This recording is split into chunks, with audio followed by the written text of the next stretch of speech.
Selamat pagi Bapak, perkenalkan saya Dr. Monica. Di sini saya berjaga pada pagi hari ini. Sebelumnya dengan Bapak siapa? Bapak Eka. Oke Bapak Eka, usianya berapa ya Pak? 29 tahun. 29 tahun. Datang dengan keluhan apa Pak? Lemas dok, terus mual, mana saya juga sering kena akhir-akhir ini. Oke baik. Keluhan ini dirasakannya tepatnya sejak kapan ya Pak? 1 tahun belakangan ini. Oke. Mungkin ada faktor yang memperberat Pak atau memperingan dari keluhan tersebut? Biasanya kalau saya lagi begadang gitu, terus kalau lagi kecapean, langsung lemas berat pasti terjadi. Oke baik Bapak, untuk kebiasaan makan Bapak, kalau boleh tahu seperti apa ya Pak? Karena di kapal saya sering makan makanan siap saji dan jarang mengkonsumsi sayuran dok. Oh, jarang mengonsumsi sayuran ya Pak. Lalu kemudian, apakah ada riwayat penyakit sebelumnya Pak, seperti memiliki kanker kolorektal atau mungkin hemoroid atau wasir? Tidak. Tidak ada ya Pak. Lalu kemudian, untuk riwayat pengobatan, apakah Bapak alergi obat-obatan tertentu? Tidak dok. Lalu mengonsumsi obat-obatan tertentu Pak? Cuma sering minum jamu saja. Oh, hanya jamu ya Pak? Ya. Lalu kemudian riwayat keluarga Bapak, apakah ada yang mengalami keluhan seperti Bapak? Ada orang tua saya. Oke baik. Lalu kemudian untuk tadi kan jarang mengonsumsi sayur-sayuran ya Pak. Nah apakah selain jarang mengonsumsi sayur-sayuran, apakah Bapak sering mengonsumsi teh-teh gitu-gitu Pak? Kalau teh hampir setiap pagi dok saya. Oh setiap pagi minum teh ya Pak. Nah untuk hasil anamnesanya, kemungkinan ini Bapak mengalami anemia defisiensi besi ya Pak. Nah ini merupakan defisi cadangan besi akibat penyakit atau kondisi lain yang melatar belakangi seperti peningkatan kebutuhan besi atau mungkin kurangnya asupan besi. Kan karena Bapak tadi ada riwayat jarang mengonsumsi sayur-sayuran tetapi sering mengonsumsi teh setiap pagi ya Pak. Lalu kemudian juga ada riwayat kecelakaan atau perdarahan, dan kemudian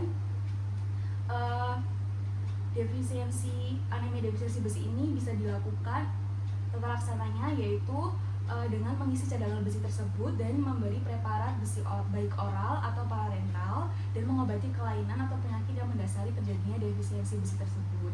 Nah untuk efek samping dari terapinya itu kan bisa diberikan oral atau parenteral ya Pak, yang dimana nanti kalau diberikan secara oral itu biasanya efek sampingnya seperti terbakar di dada atau mual, lalu kemudian ada kram perut bahkan diare.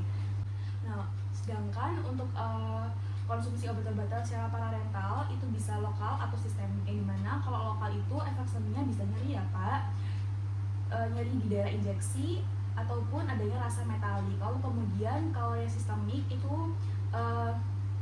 bisa terasa hipotensi atau tekanan darahnya itu rendah, sakit kepala juga, lalu ada urtikaria dan reaksi anafilaktik.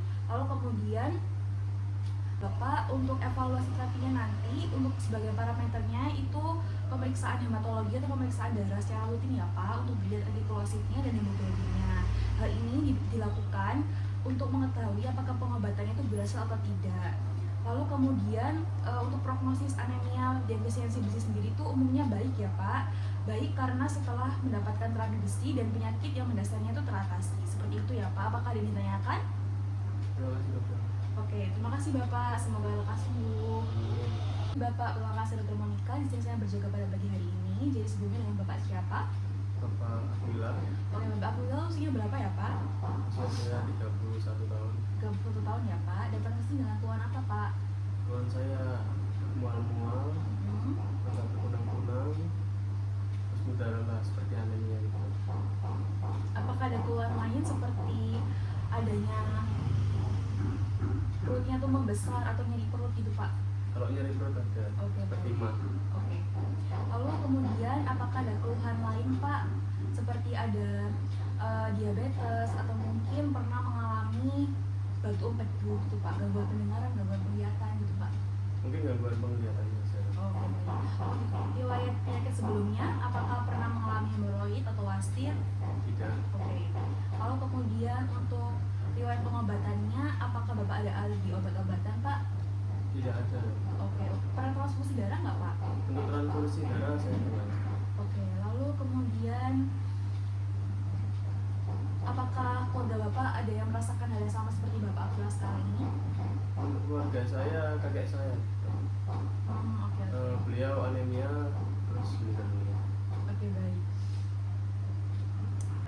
ini kemungkinan Bapak itu mengalami thalassemia ya Pak. Thalassemia ini merupakan penyakit genetik yang diturunkan, sehingga apabila ada anggota keluarga yang terdiagnosa thalassemia itu dapat menyebabkan keturunan atau mungkin saudara-saudara yang lain tuh juga mengalami hal yang sama. Hal ini bisa dilakukan screening terhadap anggota keluarganya, dan Bapak Akula juga bisa melakukan screening ya Pak untuk mengetahui apakah Bapak positif mengalami thalassemia atau tidak, karena ini hanya berupa dugaan.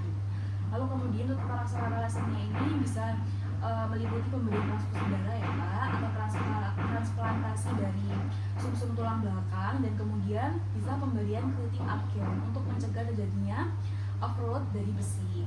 Lalu kemudian perlu tambahan suplemen asam folat untuk pengurangan absorpsi besi dengan minum teh dan mengurangi vitamin C.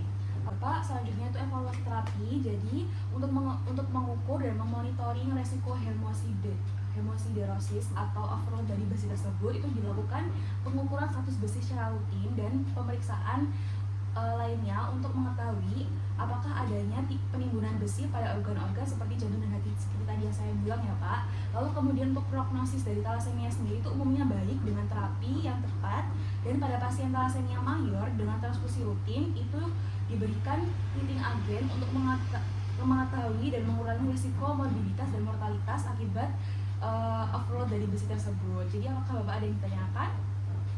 Tidak.